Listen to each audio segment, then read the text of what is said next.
Why didn't he mention that one of his soldiers, one of his officers was right there? And why did the guy resign? If he knew he was, if he resigned out of embarrassment, humiliation, probably realized he's not a man. Forget it, because you know what? A woman would have been just as brave. If you're a true patriot, if you're a true soldier, if you're a true officer. Doesn't matter if you're a male or a female. This guy was just a coward. Has nothing to do with man, woman. It has to do with cowardice.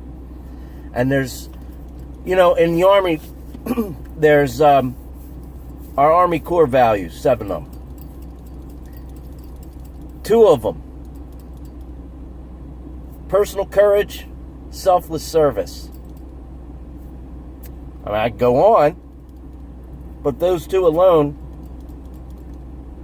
are a direct example of what this jerk-off didn't do. Not in my house, brother. Not in my house. But I will say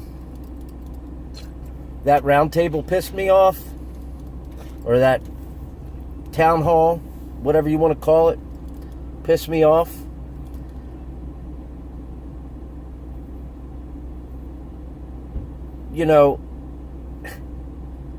You surround yourself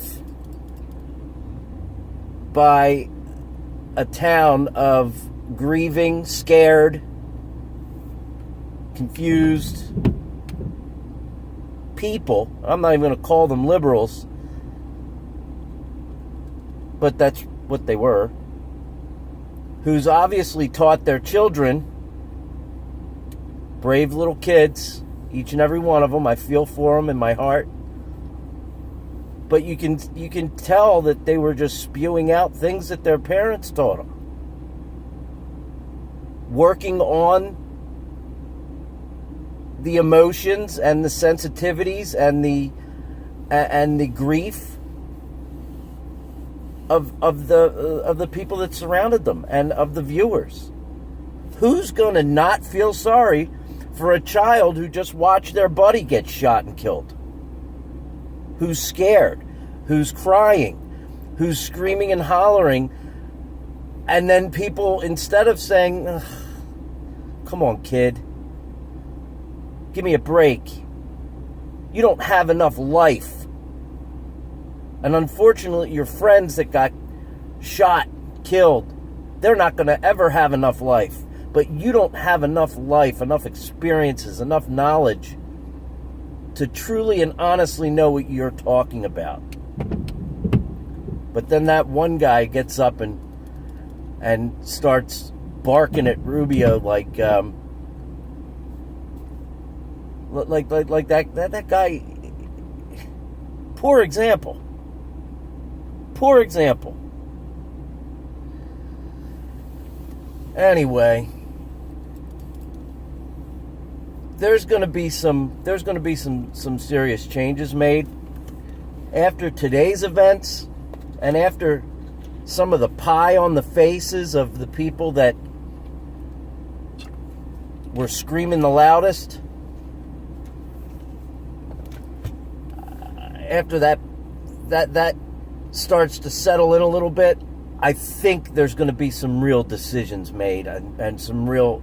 I'm not as fearful of losing anything. I'm not as fearful of having anything more harsh being handed down to the good guys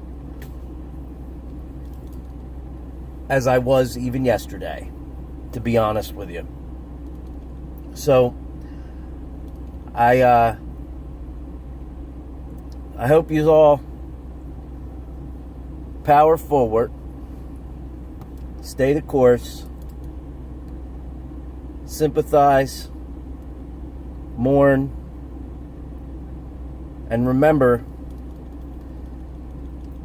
that it wasn't the tool, it was the tool bag carrying the tool.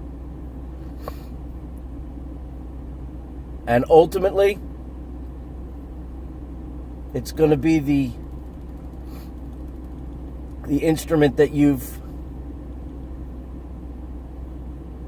like to put the blame on that ends up saving the day.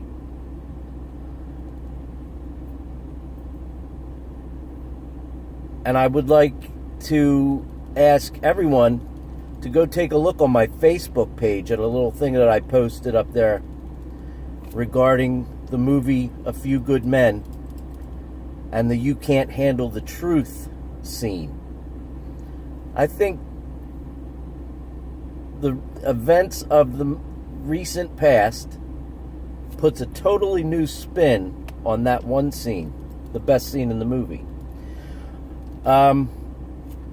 Y'all have a great day, and I'm gonna go bust this out. Coda Boy, you and I gotta have a bench press contest. I'm gonna give you some time to get your butt moving in the gym, and you and I are gonna have a little bench contest. And I'm not talking about reloading bench. I'm talking we're gonna do a little something. You and I should do a little something here in this gym. Friendly competition. We'll compete. The winner gets a cheesesteak on me. Even if I lose, I'll buy you a cheesesteak. All right, enjoy your workout, Coda Boy.